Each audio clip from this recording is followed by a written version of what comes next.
that. The first round, it's this simple. Great take gives you 200 points. A good take gives you 100 points. An okay take gives you 50. And a bad take, you get absolutely nothing. You get 0 points for that. So let's start with what was the game of the week. And one could argue maybe the game of the season in terms of hype and in terms of this game coming down to literally the last play there at the end. The Dallas Cowboys and the Philadelphia Eagles. Philly pulls out of the game 28-23. Unbelievable game. Both quarterbacks played excellent. Both defenses made plays there at the end. There was some controversy in terms of officiating, in terms of late game clock management. It really had it all. So I will start with Mike Guido. Despite the close loss, despite the fact that Philly is now 8-1, do you share, quite honestly, my sentiment that the Cowboys actually should be a little bit optimistic coming out of this game? I don't in some regard, Bryson, and here's why. And I understand why people are saying that, because Philly's a great team. Dallas really went toe-to-toe with them in Philadelphia. It's a very encouraging sign traditionally when you look at those factors. However, the same sort of problems plagued the Cowboys that has plagued them for the last several years, and it's for the same reasons why they haven't been going far in the playoffs and haven't been really competing for NFC championship games or for Super Bowls or anything of that nature, and why they can't really win those big games. It comes down to situational football. It comes down to penalties, even though the Eagles and the Cowboys were tied for penalties yesterday. But this is a team right now that, again, even with yesterday, they still rank 29th in the NFL in red zone offense. They are not scoring once they get into the red area. And listen, as far as I've been critical of Dak, the last 3 weeks, Dak Prescott's played really, really great. He really has not been the reason for a loss. This is just something where it feels like something goes wrong. Trayvon Diggs goes down. Their secondary hasn't been as electric as we've seen when they're at their best, obviously. Listen, what Terrence Steele did against the Eagles, that was just atrocious. That was one of the worst performances of an offensive lineman that I've seen this year, especially on a contending team. Gave up 12 pressures against the Eagles, and they have a good pass rush, but that's just unacceptable. I just think it's a lot of the same issues that have plagued them. They just didn't pop up in a more alarming sense because they played a good Eagles team and they played a good Eagles team well. But it's the same sort of issues, Bryson. It's red zone offense. It's a lot of late game situational football. It's all that stuff that still kind of is holding them back.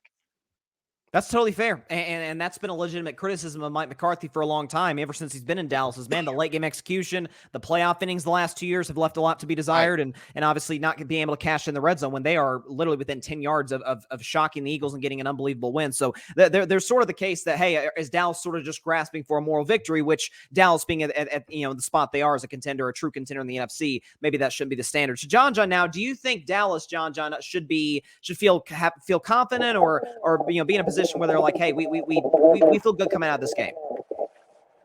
Yeah, I think, if you didn't win, you didn't win. You know what I mean? Like, that's just what it is. But I think they definitely feel confident that they can beat the Eagles. You know what I mean? Like, you got Dak stepping out of bounds. You got guy getting tackled at the half a yard or whatever line or whatever.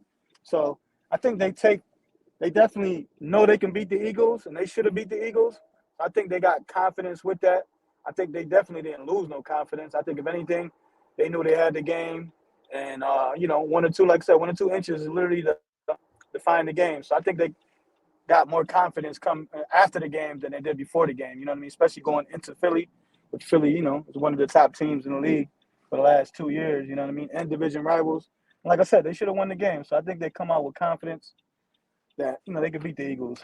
It's definitely not a bummer. You know what I mean? Like, oh, we lost to them. It's definitely like we should have beat them. And next time we're going to show everybody that, at home that we're going to smack them. So definitely a confidence builder for Dallas.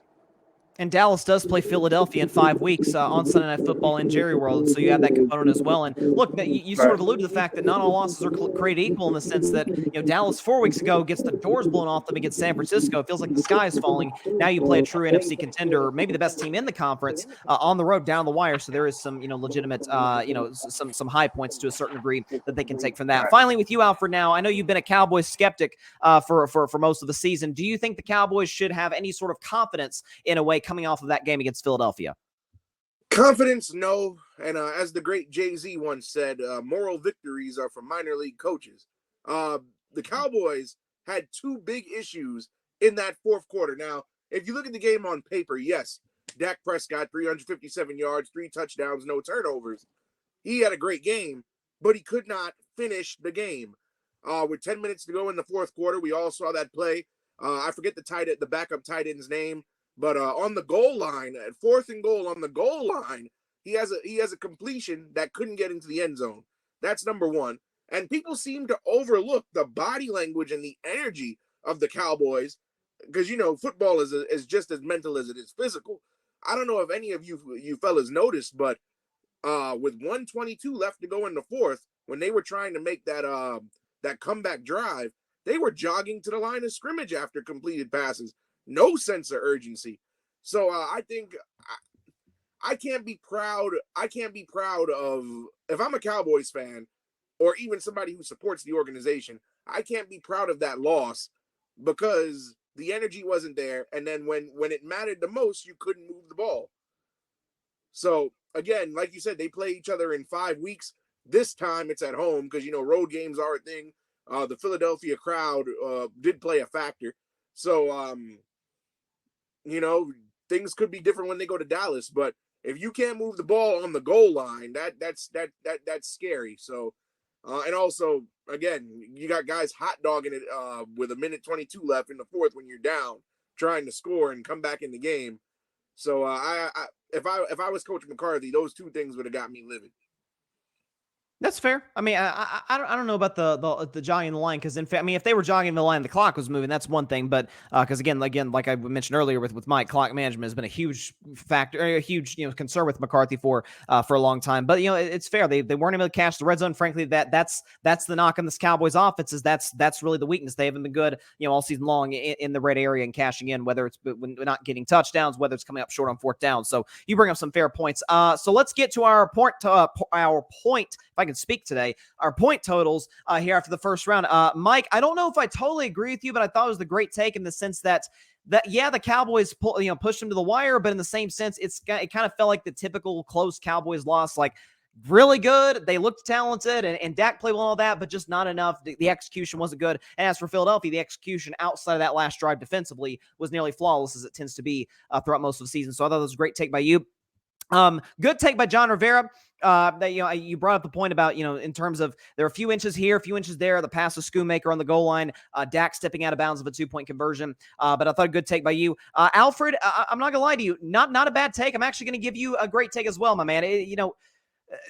I never considered the whole jogging to the line of scrimmage thing, and maybe there's not a sense of urgency. Maybe you can interpret that maybe as you're trying to stay calm type of thing for Dallas. You're not trying to look disorganized. Maybe that comes into the fray as well. But overall, great take by you.